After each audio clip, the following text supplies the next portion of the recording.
hinog na yung dragon fruit. Pitasin natin. Ito hindi pa. Hilaw pa siya. Etong yellow dragon fruit. Itong tatlo hinog na. Itong dalawa alanganin pa.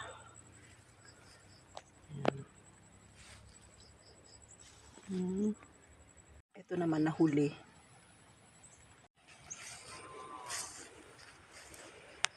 Yung dalawa na yan pwede na rin.